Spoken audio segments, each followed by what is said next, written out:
One God, three persons. You know, it sounds like a paradox, maybe even a contradiction. So today, we're going to try and unpack the logic behind one of theology's most complex ideas, the Trinity, and this concept of the one and the many. Right off the bat, let's just put the big question on the table. This is the one that trips almost everyone up. One being three persons. It sounds like a math problem where 1 equals 3, right? So is this a fundamental contradiction, or is there a completely different way we should be looking at it? Okay, so before we go any further, let's make sure we're all on the same page. We're going to use the classic definition from the Westminster Catechism. It says there are three persons, Father, Son, and Holy Ghost, and these three are one God, the same in substance, equal in power and glory. And you know what's really interesting? The Chinese term for this, sanwei iti, it just captures this idea so perfectly. It literally translates to three-person, one body. It highlights that exact unity of substance right there in the name. So how on earth do we even begin to approach this? Well, the first step, according to our sources, is to frame it not as a contradiction, but more like a logical puzzle, one that really challenges our everyday assumptions. And look, the reason this is so challenging is that in our day-to-day lives, our logic tells us that one thing can't be three things at the same time in the same way. I mean, it just can't. So if we try to understand God using the same logic we'd use for, say, counting apples, we are absolutely going to run into some serious trouble. And that trouble we run into, trying to count God like apples, that brings us right to the heart of the matter. Theologians have a name for it, the Great Divide. It's this fundamental gap between the creator and the created. The key term you need to know here is the ontological gap. Now, ontology is just a fancy word for the study of being or existence. So an ontological gap, it just means there's this massive fundamental difference in the very nature of being between the creator and us, the creatures. And this slide, wow, it really lays it all out for you. On one side, you've got God's nature, eternal, or 永恒, 永恒. And on our side, we're mortal, 必死, 必死.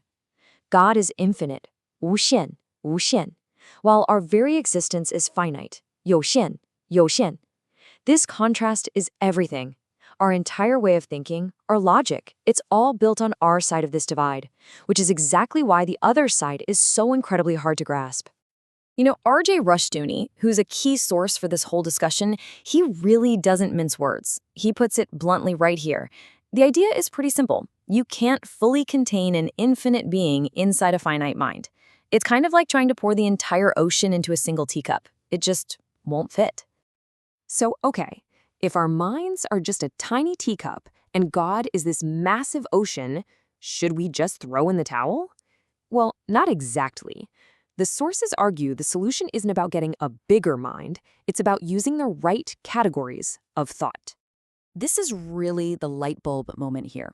It's all about something called a logical category error, or in Chinese, 逻辑范畴错误, logical category error.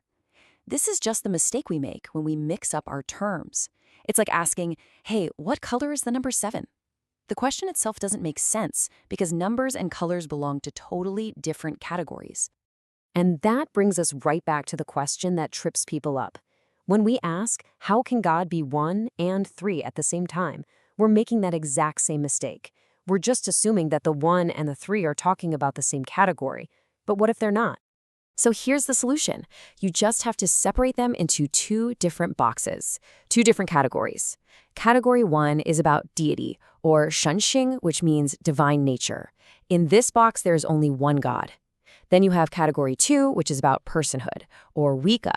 And in that box, there are three persons. Okay, so now that we have these two separate categories, let's put it all together and see how this forms what the sources say is a perfectly coherent and logical idea. And just like that, poof, the puzzle is solved. The contradiction just disappears because we're not saying 1 equals 3 anymore. The claim is that God is 1 in the category of his essential being, or his substance, and 3 in the category of distinct persons. See? They're two different classifications, so there's no logical conflict at all.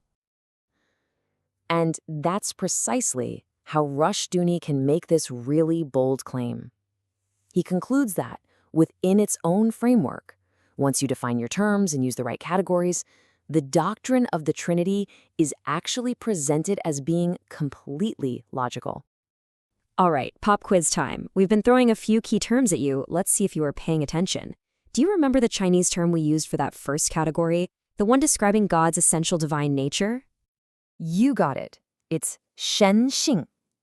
That's the category of one, divine nature. And the other one was 位格, the category of three persons.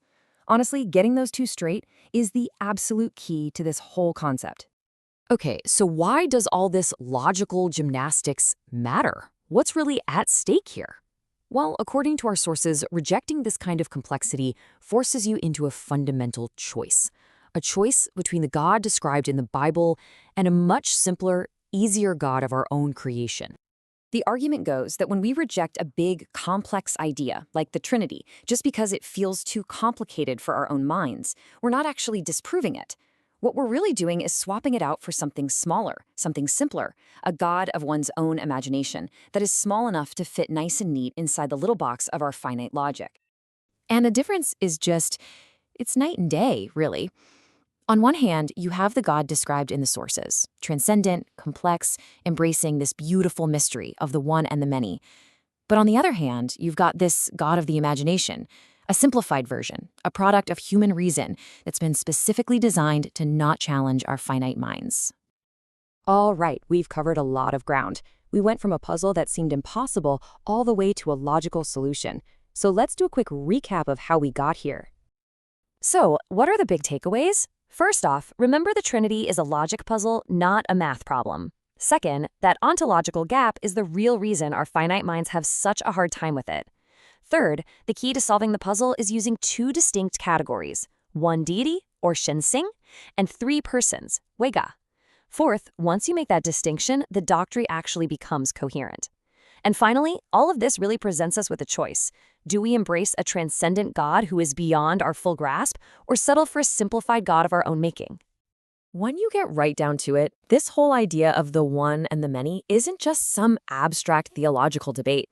It's really a claim about the fundamental nature of reality itself, that it's possible for perfect unity and perfect diversity to exist together. And that's what I want to leave you with. A final question to chew on. Does something have to be simple? Does it have to fit neatly inside our heads for it to be considered logical, for it to be true? Or could it be that ultimate truth is actually profoundly complex, existing just beyond the edge of what we can fully comprehend?